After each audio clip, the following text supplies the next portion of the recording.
Very good morning students. Next we are going to discuss article number 9.8 that is velocity in a circle. Velocity in a circle में हम एक orbit consider करेंगे that is circle consider करेंगे जहाँ पर O as a centre of force को consider करेंगे pole और उस सर्कल पर उस ऑर्बिट पर हम पॉइंट P कंसिडर करेंगे. ठीक है. सच दैट कैपिटल F क्या होगा? Capital F is the central acceleration at any point P of the orbit directed towards O such that OP vector क्या हो जाएगा हमारे पास? R वेक्टर हो जाएगा. और स्मॉल v क्या होगा? Velocity of the circle at the point P. ठीक है student. Basically velocity in a circle at any point in the central orbit क्या होता है? Velocity necessary to describe a circle passing through this point that is point P with center at center of force associated with the orbit. यहाँ पर हमारे पास velocity of the circle क्या आएगी? v. ठीक है. बिकॉज यहाँ पर हमारे पास जो रेडियस वेक्टर है OP vector it is normal to the circle at the point P, तो इसलिए हमारे पास सेंट्रल रेडियल एक्सेलरेशन किसके इक्वल हो जाएगी? इनवर्ड नॉर्मल एक्सेलरेशन के.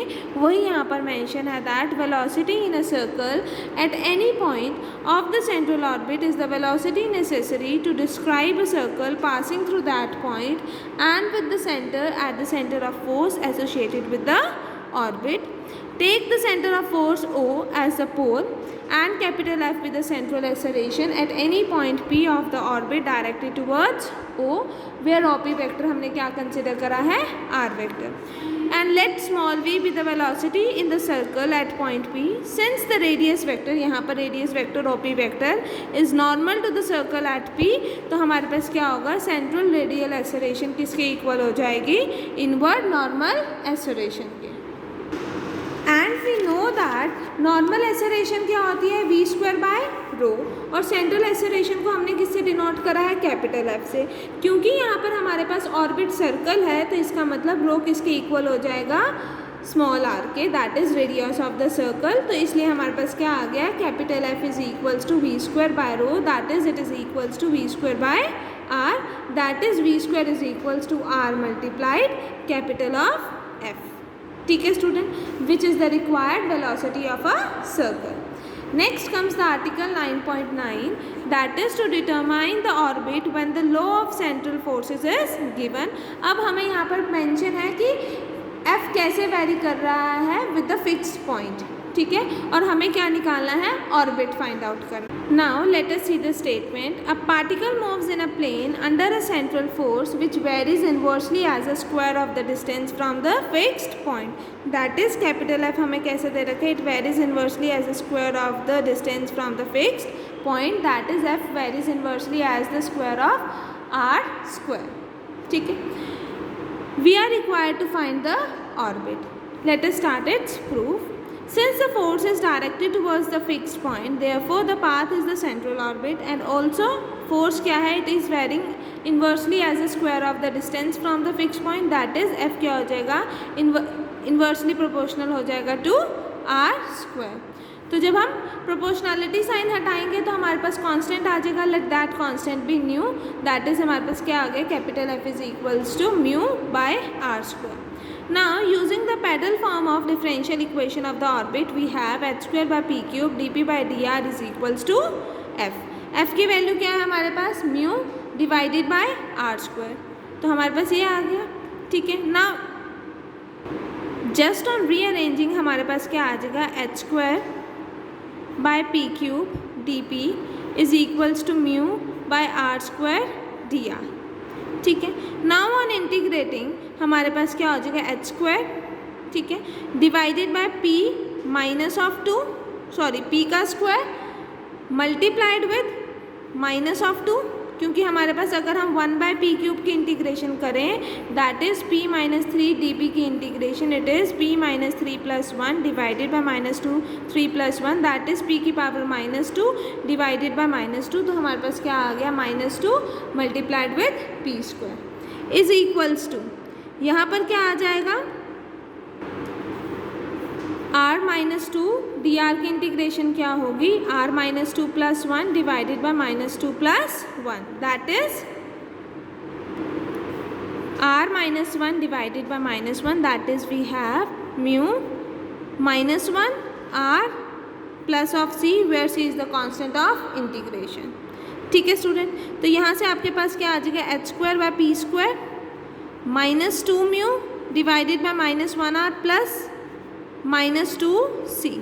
ठीक है, माइनस से माइनस कैंसिल आउट हुआ and we have h square by P square is equals to 2 mu by r plus c dash, जहाँ पर सी डैश हमने क्या ले लिया, माइनस 2c, तो which is the required equation of orbit. यहाँ पर भी हमारे पास क्या आया है, on integrating both the sides we have h square by P square is equals to 2 mu by r plus c which is the required equation of orbit. यही हमें फाइंड आउट करनी थी. ठीक है students, next comes the article 9.10. The theorem is show that the orbit described under the central attracting force varying directly as the distance, that is f is directly proportional to r is an ellipse. Means हमें बताना है कि हमारा orbit क्या आ रहा है, ellipse आ रहा है. दैट इज़ उसकी इक्वेशन क्या होगी, it is of the type a square B square by P square is equals to A square plus B square minus of are square. ठीक है, एंड कन्वर्सली मीन्स हम ellipse consider करके चलेंगे और फिर कैपिटल एफ की value find out करेंगे, that capital F where is directly proportional to r. ठीक है student, now let us start its proof. It is given that the central force is varying directly as the distance. तो इसका मतलब f is directly proportional to r, तो हमने mu as a constant of proportionality ले लिया, तो f क्या हो गया, mu r which is directly towards the centre और टेकन एज पोल. ठीक है, फिर से हम सेम करेंगे, that parallel form of the equation of central orbit is क्या है हमारे पास, H square by P cube D P by D R is equals to capital F. फिर ऑन रीअरेंजिंग हमारे पास क्या आया, H square by P cube D P is equals to mu R D R. Now on integrating हमारे पास क्या आया, minus H square by 2p square is equals to mu R square by 2 plus C. तो ये तो equation of orbit हो गई, but हमें किस टाइप की चाहिए, इस टाइप की, that is it should be equals to A square by b square a square B square by P square is equals to A square B square minus are square. For that हमने यहाँ पर h constant था तो उसको क्या put कर दिया, A square B square mu.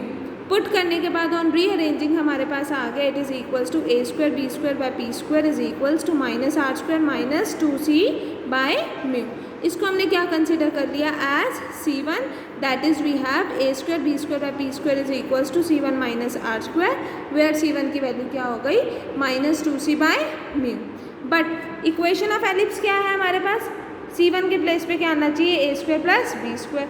तो ऑब्वियसली यहाँ पर जो हमने c कंसिडर करा था इट वाज आल्सो कांस्टेंट, तो उसकी वैल्यू हमने क्या कर दी, ए स्क्वायर बी स्क्वायर. तो यहाँ पर क्या आ गया हमारे पास, A square B square by P square is equals to A square B square minus of are square, where c1 is equals to A square plus B square which is the parallel equation to an ellipse. Refer to it as centre as origin. चाहे आप यहाँ तक भी find out कर दो तो भी आपका रिजल्ट सही होगा, चाहे आप यहाँ पर c1 की वैल्यू ए स्क्वायर प्लस बी स्क्वायर भी पुट कर सकते हो. ठीक है, नाउ कन्वर्सली हमने कंसिडर करा कि हमारा ऑर्बिट क्या है, एलिप्स है. एलिप्स है तो इसकी पैरेलल इक्वेशन क्या है, A square B square by P square is equals to A square plus B square minus of are square. हमें क्या फाइंड आउट करना है, F where is directly proportional to R. तो हमारे पास क्या होगा, differentiating on both the sides, differentiating करा तो ऑन डिफ्रेंशिएटिंग हमारे पास D P by D R की वैल्यू क्या आ गई, it is equals to P cube by are divided by a square B square. Now using the result that h square by p cube into d P by D R is equals to capital F. तो यहाँ पर d P by D R की value substitute करी, we have capital F is equals to h square r by a square B square. तो यहाँ पर ये सारी जो वैल्यू है h square by a square B square, इसको हमने न्यू कंसिडर कर दिया, that is we have capital F is equals to mu into r which shows that force varies directly as distance. यही हमें प्रूफ करना था. With this the article 9.10 is completed. Only this much for today class. Thank you.